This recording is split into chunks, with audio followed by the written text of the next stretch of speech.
नमस्कार, मराठी अपडेट गुरु या यूट्यूब चॅनलवर संपूर्ण महाराष्ट्रातील लाडक्या बहिणींचं मी ओमकार स्वागत करतो। मुख्यमंत्री माझी लाडकी बहीण योजनेसंदर्भात अगदी प्रॉपर माहिती आपल्या चॅनलवरती दिली जाते। सगळ्यात महत्त्वाची बाब म्हणजेच लाडक्या बहिणींना नोव्हेंबर महिन्याच्या हप्ते वितरणाची उत्कंठा लागलेली आहे। निवडणुकांच्या पार्श्वभूमीवरती हप्ते वितरण उशिरा होते हे लाडक्या बहिणींनी मान्य केलं होतं। निवडणुकांचा निकाल लागला पण मात्र अजून लाडक्या बहिणींच्या हप्ते वितरणाची घोषणा झाली नसल्यामुळे लाडक्या बहिणी नाराजी व्यक्त करत आहेत।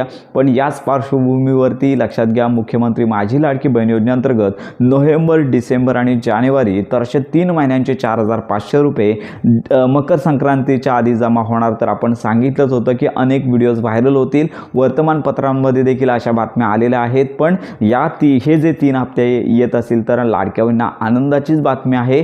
पण अशी घोषणा जोपर्यंत मंत्री आदित्य तटकरे करत नाहीये तोपर्यंत या संदर्भात तथ्यता देता येणार नाहीये। तर त्यामुळे आता लाडक्या बहिणींना कमीत कमी 2 हप्ते तरी मिळणे गरजेचं आहे। अनेक अडचणी असतील, अनेक प्रॉब्लेम असतील तर अशा लाडक्या बहिणी फेस करत आहेत। त्यामुळे लवकरात लवकर शासनाने या संदर्भात घोषणा करावी। तर आताच्या व्हिडिओमध्ये सगळ्यात महत्त्वाची बाब म्हणजे याच्यामध्ये देखील लाडक्या बहिणींना अजून एक घोषणा होती की ई-केवायसी साठी मुदतवाढ मिळणार का। तर निवडणुकांच्या पार्श्वभूमीवरती लाडक्या बहिणींना ई-केवायसी साठी मुदतवाढ मिळणार आहे। 1 महिन्यापर्यंत ई-केवायसी साठी मुदतवाढ मिळेल अशा प्रकारची बातमी प्रसिद्ध झालेली आहे। पण लक्षात घ्या, केवळ वर्तमानपत्र, सोशल मीडिया या ठिकाणी बातमी आलेली आहे। मंत्री आदित्य तटकरे असतील किंवा लक्षात घ्या मुख्यमंत्री माझी लाडकी बहीण योजनेअंतर्गत जी ई-केवायसीचं अधिकृत पोर्टल आहे या ठिकाणी मात्र पाहू शकता की ई-केवायसीचा जो ऑप्शन देण्यात आलेला आहे, आपल्या स्क्रीनवरती ही विंडो पाहू शकता। तर येथे स्पष्ट म्हणण्यात आलेलं आहे की अंतिम मुदत आहे 31 डिसेंबरपर्यंत देण्यात आलेली आहे।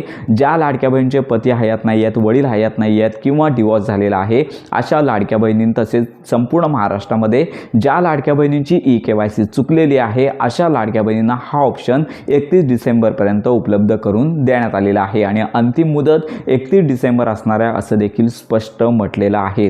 त्यामुळे लाडक्या बहिणींना एकच विनंती, जर तुमची ई-केवायसी राहिलेली आहे त्वरित ई-केवायसी करायची आहे, कारण का अजून मुदत वाढण्यासंदर्भात कोणतीच घोषणा नाही आहे। मुदत वाढ होत असेल तर आनंदाचीच बातमी आहे, पण तशी घोषणा होणं गरजेचं आहे।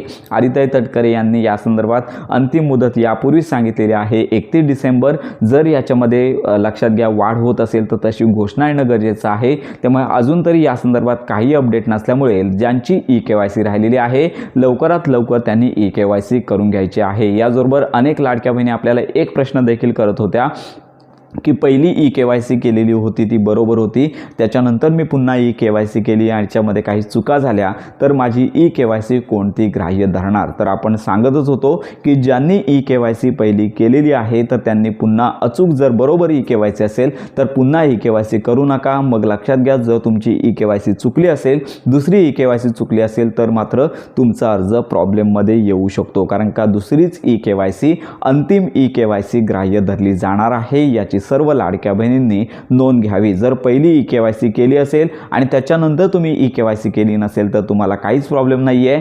पहिली ई-केवायसी केली ज्यावेळी सुरुवात झाली होती, त्याच्यानंतर पुन्हा दुसऱ्यांदा नव्याने ऑप्शन देण्यात आले, त्याच्यामध्ये तुम्ही जर काय प्रॉब्लेम केला असाल तर तुमच्या अर्जामध्ये प्रॉब्लेम येऊ शकतो। तर अशा प्रकारे ही महत्त्वाची बाब लक्षात घेता येणार आहे। आणि लक्षात घ्या, अंतिमच केवायसी, जर तुम्ही पहिल्यामध्ये केवायसी करून नंतर केवायसी केली नाही तर पहिली केवायसी लक्षात घेतली जाईल आणि त्यानंतर तुम्ही आत्ता जी लेटेस्ट केवायसीचा ऑप्शन उपलब्ध झालेला आहे याच्यामध्ये तुम्ही केवायसी करत असाल तर हा अंतिम ऑप्शन तुमचा विचारात घेतला जाणार आहे। तर ही महत्त्वाची बाब लक्षात घेता येणार आहे।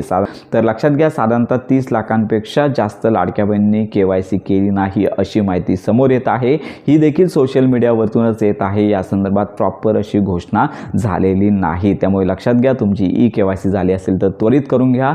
लवकरच हप्ते वितरणाची घोषणा व्हावी हीच आमची अपेक्षा आहे, कारण का इतर महिन्यांच्या तुलनेत मोठा विलंब झालेला आहे। त्यामुळे 3 नको पण कमीत कमी 2 तरी हप्ते लाडक्या बहिणींना एकत्रितरित्या मिळणे गरजेचं आहे। आम्ही देखील तुम्हाला सांगतच आहोत, मंत्री आदित्य तटकरे असतील, त्यानंतर उपमुख्यमंत्री असतील, मुख्यमंत्री असतील, यांचं देखील ट्विटरचं पेज चेक करत असतो। अपडेट कधी येईल आणि आमच्या लाडक्या बहिणींना ही खुशखबर कधी देऊ या संदर्भात आम्ही प्रतीक्षेत आहोत। तर हप्ते वितरणाची घोषणा झाल्यानंतर लगेचच व्हिडिओ आपल्या चॅनलवरती दिला जाणार आहे। त्यामुळे ई-केवायसी असेल असेल किंवा 2 हप्ते मिळणार असतील, 3 हप्ते मिळणार असेल, तर या संदर्भात तुम्हाला स्पष्टता आलीच असेल. तर अशा प्रकारे ही महत्त्वाची माहिती सर्व लाडक्या बहिणींपर्यंत नक्की शेअर करा. योजनांसंदर्भात खात्रीशीर माहितीसाठी आपल्या मराठी अपडेट गुरु या यूट्यूब चॅनलच्या कनेक्टमध्ये राहा.